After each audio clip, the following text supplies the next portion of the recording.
Kisah Nabi Ayub bukan sekadar cerita, tapi cermin untuk hati kita. Saat cobaan hidup datang, kita bisa meneladani beliau, sabar tanpa keluh, berdoa tanpa putus, dan bersyukur tanpa batas. Karena pada akhirnya, pertolongan Allah akan datang bagi siapapun yang bersabar dan percaya padanya. Nabi Ayub alaihissalam adalah seorang nabi yang dikaruniai harta berlimpah oleh Allah Subhanahu wa Ta'ala. Namun, dengan harta yang berlimpah, Nabi Ayub tidak pernah sekali saja merasa sombong. Merangkum kisah Nabi Ayub, hiduplah Nabi Ayub alaihissalam. Beliau ditugaskan Allah untuk berdakwah di Haran, Syam. Nabi Ayub alaihissalam masih keturunan dari Nabi Ishak alaihissalam, dan ayahnya adalah seseorang yang kaya raya. Ayahnya memiliki peternakan serta perkebunan yang luas, dan saat ayahnya wafat, semua itu diwariskan ke Nabi Ayub alaihissalam. Al-Kisah dalam buku sejarah merangkum tentang kisah Nabi Ayub alaihissalam. Di tanah yang subur dan luas bernama Hauran, di negeri Syam sekarang Suriah, hiduplah seorang nabi mulia bernama Ayub alaihissalam. Ia adalah keturunan Nabi Ibrahim dan berasal dari keluarga yang mulia dan terpandang. Allah memberinya banyak karunia, kekayaan yang melimpah, ternak yang tak terhitung jumlahnya, ladang yang subur, hamba sahaya yang banyak, dan anak-anak yang saleh dan berbakti. Namun, yang paling istimewa dari Nabi Ayub bukanlah hartanya, melainkan akhlaknya. Ia terkenal sebagai seorang hamba Allah yang sangat taat, rendah hati, dan senantiasa bersyukur. Setiap pagi dan petang, ia menyebut nama Allah, bersujud dalam syukur, dan berbagi rezeki kepada kaum miskin dan yatim. Penduduk negeri mencintainya. Mereka kagum pada akhlaknya dan sering datang untuk meminta nasihat. Namun, di balik kemuliaan itu, Allah telah menyiapkan ujian besar untuk hamba pilihannya ini. Syaitan, yang selalu iri terhadap hamba yang salah, berkata kepada Allah, "Wahai Tuhanku, Ayub hanya taat karena Engkau memberi dia kekayaan dan kebahagiaan.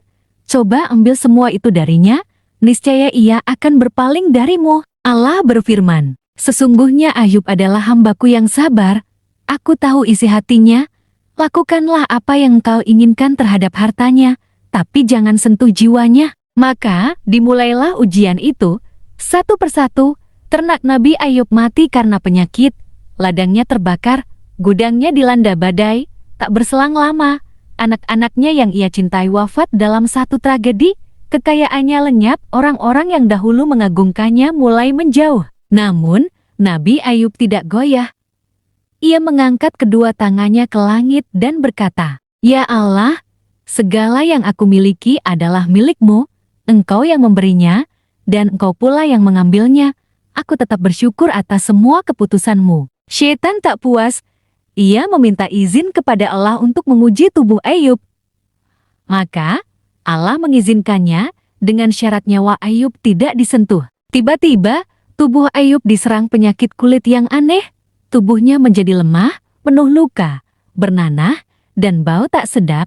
Ia tidak bisa bergerak, bahkan sebagian penduduk mengusirnya dari kota karena takut tertular. Ia hanya tinggal di sebuah gubuk di pinggiran kota, ditemani istrinya yang setia. Istrinya, seorang perempuan salehah, merawat Ayub dengan penuh cinta. Ia membersihkan lukanya, mencuci kainnya, dan mencarikan makanan dengan bekerja menjadi pembantu. Setiap malam ia menangis, namun Nabi Ayub tetap bersabar, tidak mengeluh. Orang-orang mulai berkata, "Ayub pasti telah melakukan dosa besar sehingga Allah mengazabnya seperti ini." Namun Ayub tidak membalas hinaan mereka. Ia tetap memuji Allah. Setelah bertahun-tahun menderita dalam sebagian riwayat hingga 18 tahun, Nabi Ayub akhirnya berdoa, bukan karena putus asa, melainkan karena ingin menunjukkan bahwa dirinya tetap bergantung pada kasih sayang Allah. "Ya Tuhanku, sesungguhnya aku telah ditimpa penyakit, dan Engkau adalah Tuhan yang Maha Penyayang di antara semua penyayang." Surah Al-Anbiya 83. Doanya lembut, tidak memaksa. Ia hanya mengadu, bukan menuntut. Maka Allah, yang Maha Mendengar dan Maha Pengasih, langsung mengabulkan doanya. Allah memerintahkan Ayub, "Hentakkan kakimu ke tanah. Di sana akan keluar mata air untuk engkau minum dan mandi." Surah Syad 42. Begitu Nabi Ayub mematuhi perintah itu, keluar mata air yang jernih, ia meminum dan mandi dengan air itu, lalu penyakitnya hilang seketika. Kulitnya kembali sehat, tubuhnya kuat seperti sedia kala. Allah juga mengembalikan hartanya, menggandakan anak-anaknya, dan mengangkat derajatnya di tengah masyarakat. Istrinya menangis haru saat melihat suaminya sembuh. Ia tahu, kesabaran mereka tidak sia-sia. Kehidupan mereka kembali makmur, namun Ayub tetap tidak berubah.